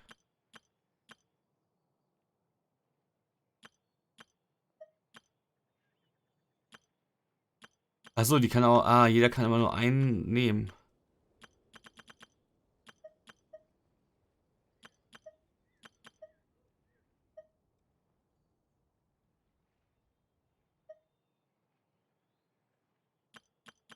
Okay.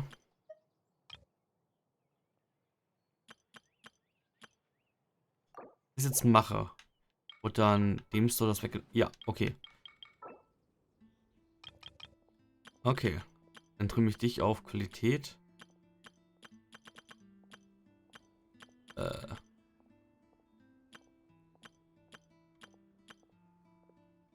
Ja. Quality Minimus, so. Und den General Store. Ah, gebe ich dir mal die. Die. So.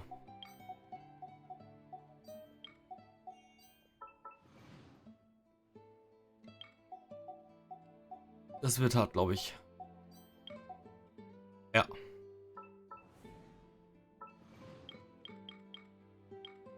Hm. Ja. So.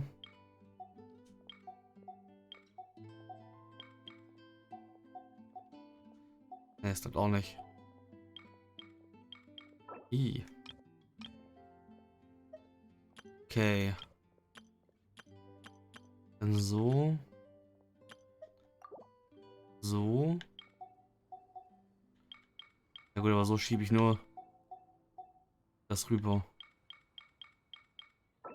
Okay. Price of Speed. Hm. Ja, komm. Alle. Logistic Service hat jetzt schon zu viel eigentlich.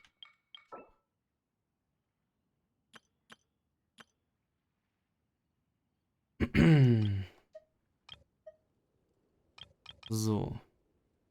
Feedback. Das hieß gestern noch Feedback, oder? Okay.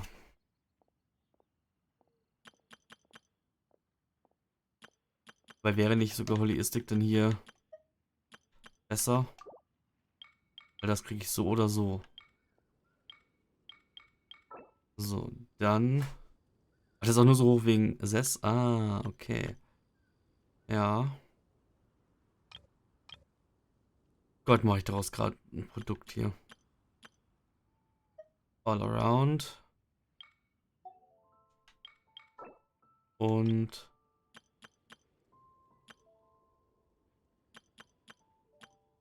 Kein All around.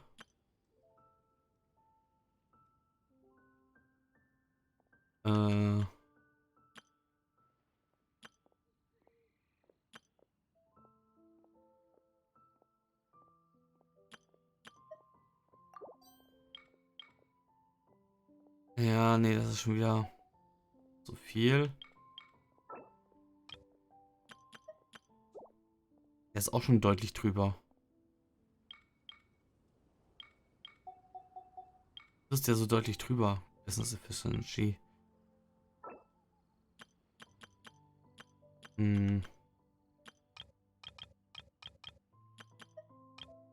So.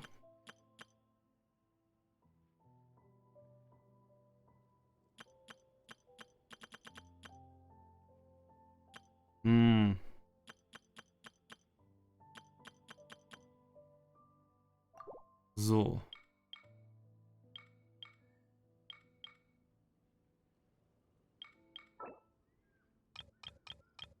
All around Optimization. Ja. So. Gut. Du gehst nur darauf.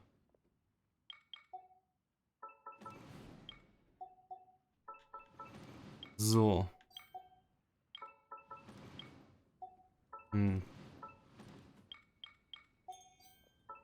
Bei dir kann ich sowieso nichts machen. Deswegen muss ich dich direkt durchbekommen.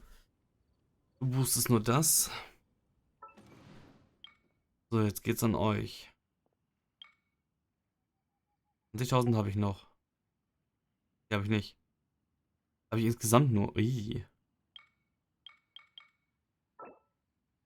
Ja, gut, dann muss ich den Snack Store weglassen. Und dann so.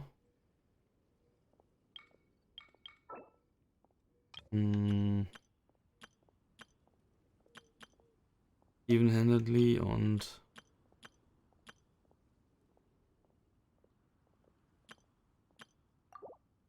wo?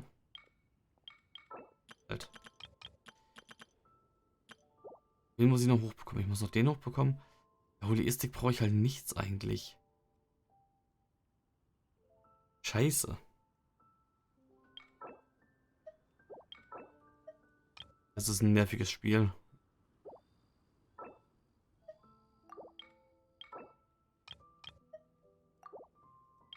Ja, komm, dann.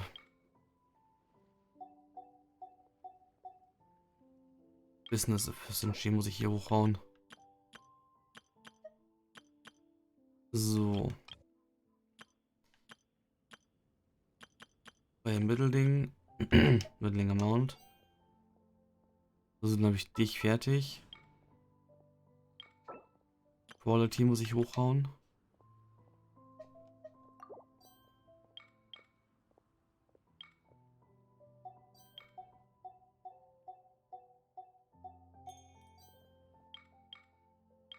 So, okay. Kann ich dir das und das reinhauen? Ja. Okay.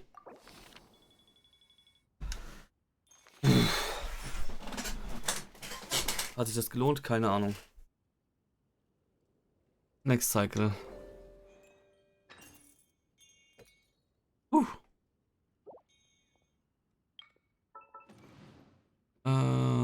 Face Target Reach. Aha, okay.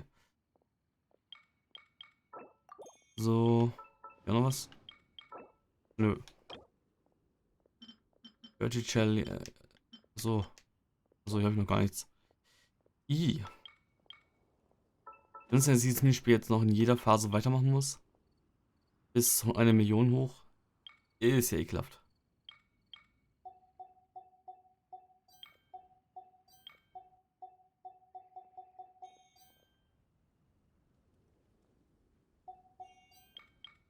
Okay. Haha, ja. Kann keinen mehr hinzufügen. Hm. Das ist sogar gut. Product Quality. Nicht das geben.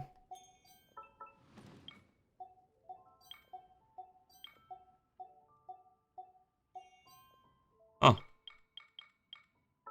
Ja, super. Einfach machen.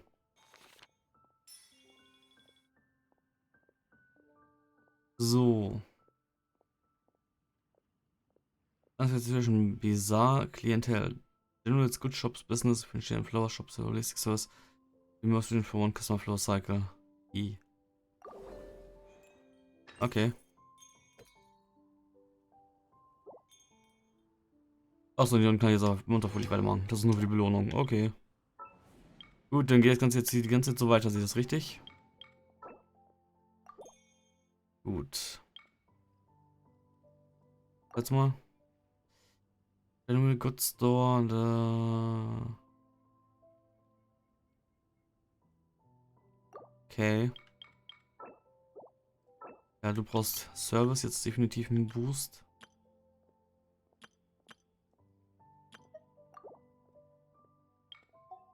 Wenn ich dich jetzt mal voll bekomme, dann passt es eigentlich immer.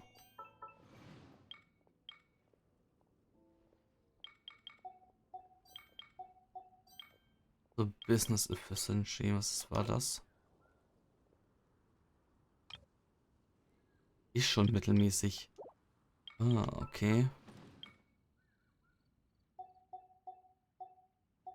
Weil eigentlich dürfte ich relativ viele Ressourcen haben, um das auch so zu stemmen, oder? Nein. Okay.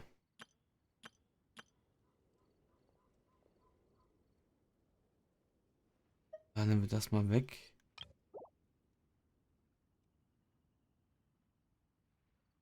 Also dich habe ich... Ja, du brauchst aber nicht so viel. Du brauchst hier nur so scheiße viel. Äh... Hm, so. Ja, gut. Einfach durchhauen. Die Masse macht's. Merge Flower Composition. Ja, klasse. Sie geraten ihre Blumen verwelken. Irgendwie sowas. Emergency.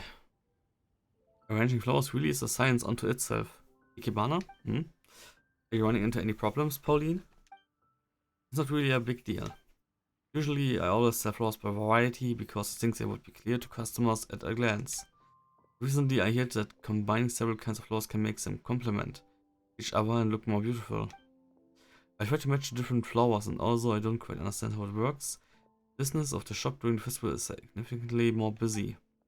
So I was wondering, how do you cultivate this particular kind of artistic sense?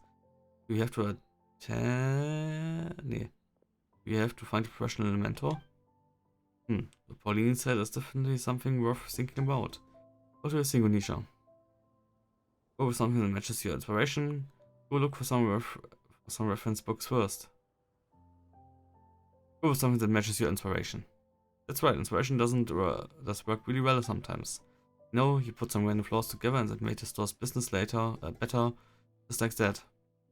And that means that you're plenty inspired. Just follow your heart from now on and maybe you won't need a mentor at all. Really, this is the first time I've been told that. I seem to have hit my stride. Thank you for your vote for confidence. I don't know what to say, but I'd like to thank you properly. Here's a token of gratitude, please take it. Okay, erstmal freischalten.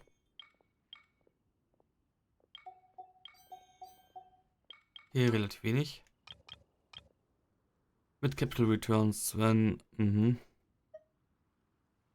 Ja, komm, geben wir dir erstmal das.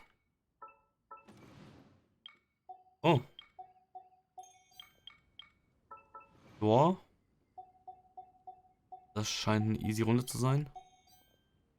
Jo.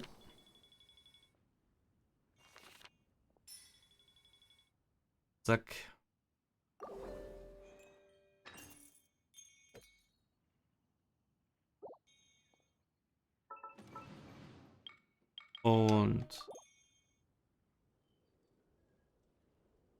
Moment. Moment. So, gucken, ob der Affe aufhört, im Haus rumzurufen. So.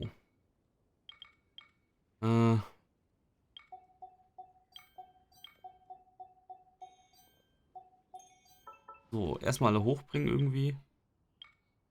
Ja, du brauchst ein Buch, ist auf Holistik. Komm, confirm. Wobei, nee, das sollte ich nicht machen, wenn ich keine Minus-Dinge habe.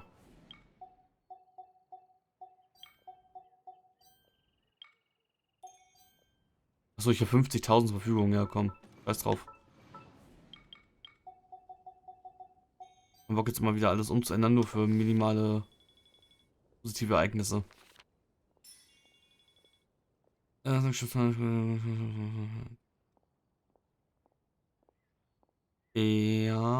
for Quality, Business, Holistic.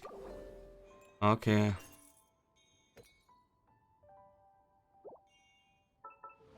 Gut, dann gebe ich dir erstmal 6 dazu. Und Firm. Dann ist das kein Problem mehr. Also. Uff. Capital Returns.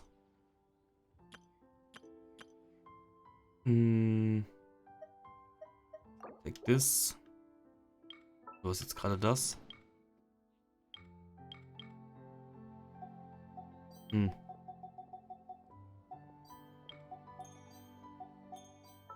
Ja, soll eigentlich kein großes Problem sein. So, und dir gebe ich dann unter Giftback. Quality Minimus. Firm.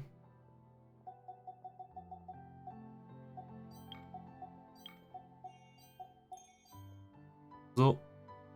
Ist doch kein Problem. Easy. 66.000, ja, jetzt geht's schnell.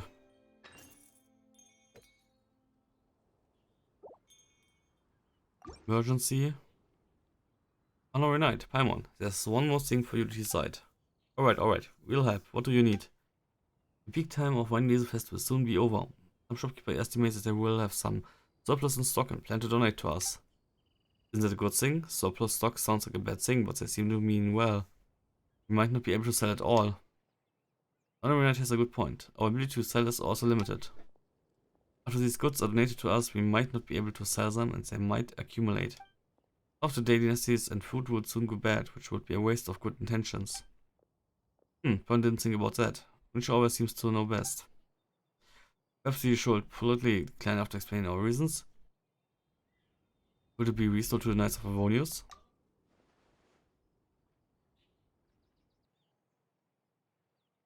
Oh god. This is indeed a method, and sometimes the Knights will spontaneously count their personal needs. Residents have used goods that they are willing to sell, and the Knights do not mind. They can make a deal directly to reduce the waste of materials. In the same way, the inhabitants could speak directly to the Knights if they need something. Maybe someone recently wanted to buy something, but didn't realize that these owners had a lot of stuff they couldn't sell. Alright, well, it's up to you to bridge the gap, Bernard. Well, at least for the order to look at the purchase needs. Alright, Paimon, good news. It just happens that a lot of people want to buy used goods these days. They can resell most of the surplus goods to them. Some of the Knights also chipped in to pay for our hard work. Okay, the thrift crisis solved and everyone's needs are met. Ja, jetzt noch neue Stratagems, okay. Ist interessant.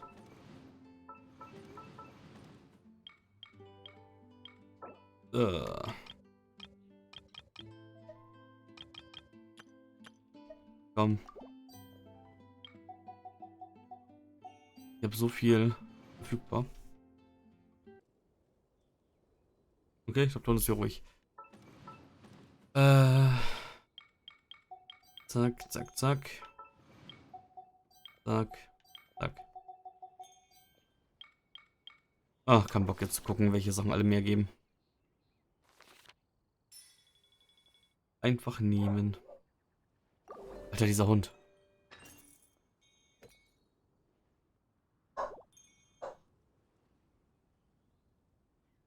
Moment. So. Zack. So. Konsum nur 14.000? Achso, habe ich vergessen. Ich habe alle vergessen. Achso, wenn sonst nichts ist. Ja, die Hälfte nur. Es geht gegen Ende relativ schnell. Next Cycle und Last Cycle.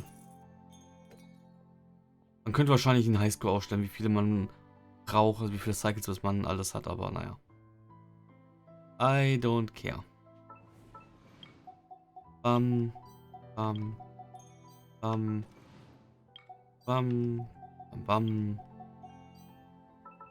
Okay, ich dachte, das würde länger dauern, wenn man jetzt hier echt taktisch spielt. Aber gut. Muss man nicht. Und das dürften die Millionen sein. Majority Sale Targets achieved. Report. Claim Rewards. Ach, hier gibt's die Krone. Die Einsicht. Ah, okay. Good to know.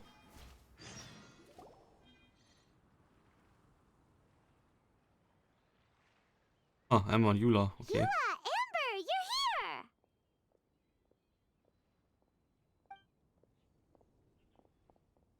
Ah, found you. Huh? Wait, you came here looking for us?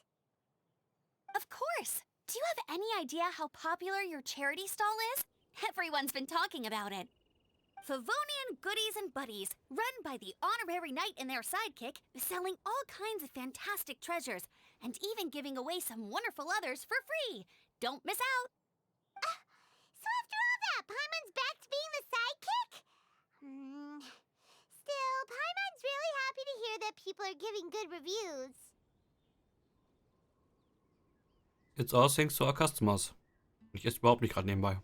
Anyway, what have you two been up to these days? Did you go off on a trip or something? We haven't seen you around the whole festival. That's because we're still working. Huh? You still have to work? So, wie eine Unterbrechung. Egal. You don't get any time off during the festival. Got stuck with the holiday shift, huh? Technically, Amber and I are on a vacation schedule. There are more merchant caravans than usual traveling the route between Dornmanport and Mondstadt City during the festival. Extra traffic means extra security is required. Because of monsters and bandits and stuff? Yes. The reconnaissance company is tasked with patrolling this route during the festive period, as well as traveling with the caravans to ensure essential goods are delivered without incident. We have to investigate suspicious locations to eliminate any emerging threats. That seems like a lot of work. Sounds like you'll be working non-stop around the clock right up until the end of the Vine Lisa Fest. Of course not. We take shifts. While one team is on duty, another is resting, and a third team is on standby in case of emergencies. These 3 teams rotate periodically. Eula's such an experienced captain. She arranged everything this way so that the reconnaissance company can meet the intense demand during the festival, while still giving everyone a chance to take some time off. Gotta say, great organizing, Eula. Yes, all right, Amber. I did my job like I always do. I really don't see what the fuss is all about. Okay, Amber hat auch so ein paar S-Dot-Probleme. Und es ist interessant, wie oft jetzt dieser Dornmanport erwähnt wird, der zur Mondstadt gehört. Kriege ich da etwa gegen Ende von 3. irgendwas? 3. irgendwas vor allem. Um 3.7, 8 rum irgendwie neue Mondstadtgegend? Eventuell. Write the glowing review, Outrider. That's not the half of it.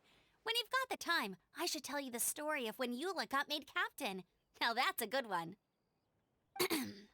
Anyway, we didn't come here just to chit-chat. I'll let Eula do the honors. Okay. I need 40 portions of Knight's Special Northern Smoked Chicken, and 40 of Favonia's favorite Pile 'em Up. That's such a huge order! What's the occasion? Wait, are the Knights of Favonius having an official feast? How come nobody told us about it? Nothing quite as glamorous as all that. Captain Eula wants some supplies to reward her team members with. Correct.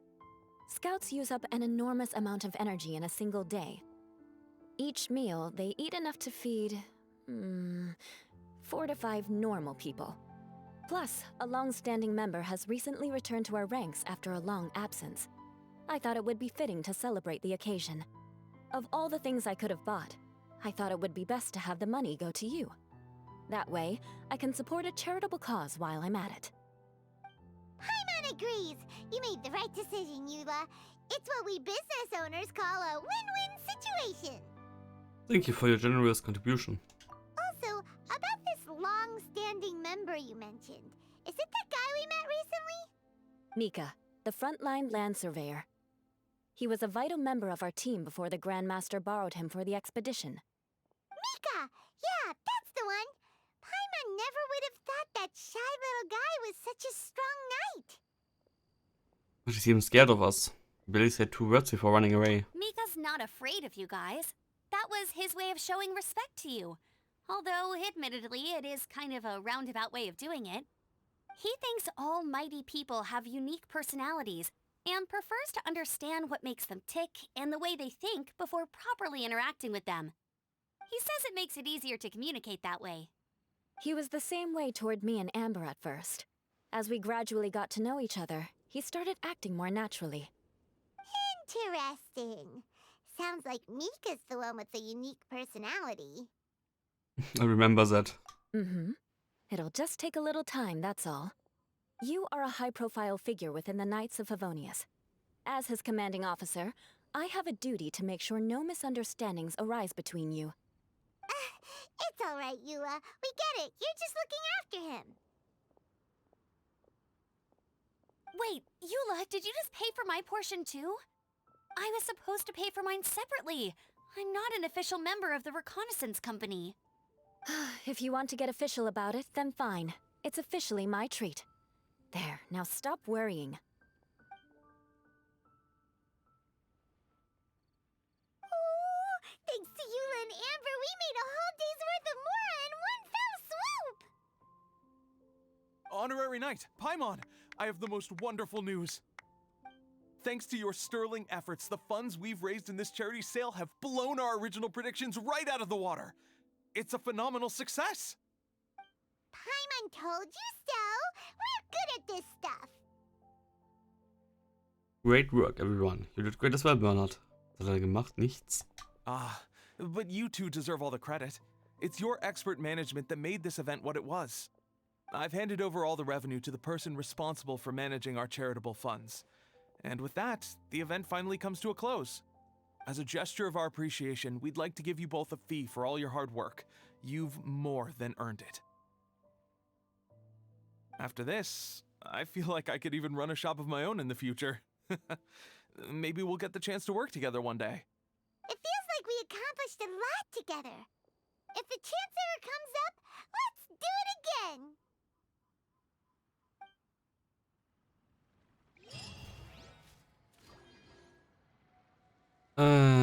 Okay. Gut.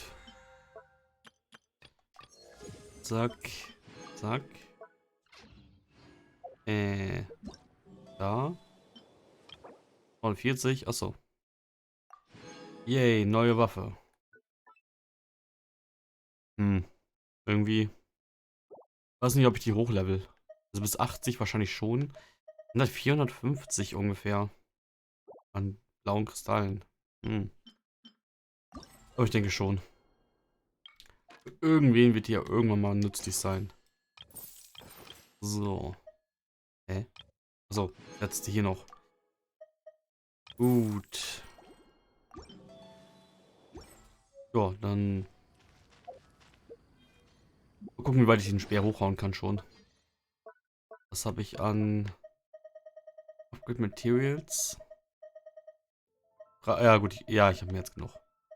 Das fällt nicht auf, wenn ich den jetzt hochbringe. Mal halt, dass in Hansen schneller geht. Zack. Ich meine, ich finde das Ding ja cool.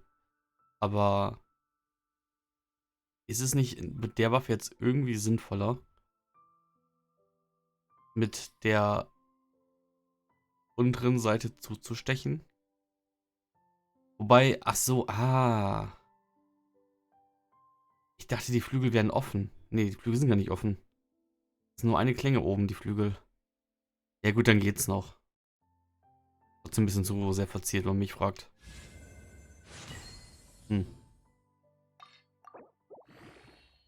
Für die ersten Level kann ich jetzt auch das alles verschwenden. Ah, dann habe ich so viele Hörner zusammenbekommen. Jo. Irgendwie macht auch Mist. Und relativ weit gerade mit der Waffe. Ah, okay, was Level 60. So, und jetzt kommen die ganzen extra Bögen. Und Waffen. Die lohnt sich eigentlich auch nur in so einem Event reinzuhauen. Gut, und da war's das. Jetzt müsste ich die blauen Waffen erst umwandeln. Okay. Welche Domäne ist denn heute? Ist heute die... Ne, ist sie nicht. Gut. Expedition Rewards, habe ich auch wieder nicht dran gedacht. Wir haben jetzt 12 Uhr, 9 Stunden ist bis morgen. Ja gut, geht. Ist okay. Geht bis morgen. Heute Abend um kurz vor 10. Das schaffe ich. Und dann bis morgen Mittag. Ist es auch okay. Ich hasse Dienstage. Ich hasse Berufsschule. Kann die nicht irgendwie um 9 anfangen? Oder um 10? Dann halt bis 18 Uhr gehen? Finde ich voll uncool. So, gut. Dann das. Gut, dann würde ich mich hier Schluss machen. Und dann gucke ich, dass ich dann die Eventsachen so ein bisschen geordnet zusammenschneide noch. Und ja, macht gleich mit den nächsten Event-Dingern weiter wahrscheinlich. Mal gucken. Aber nicht schlecht, sage ich dann trotzdem erstmal ciao. Bis dann.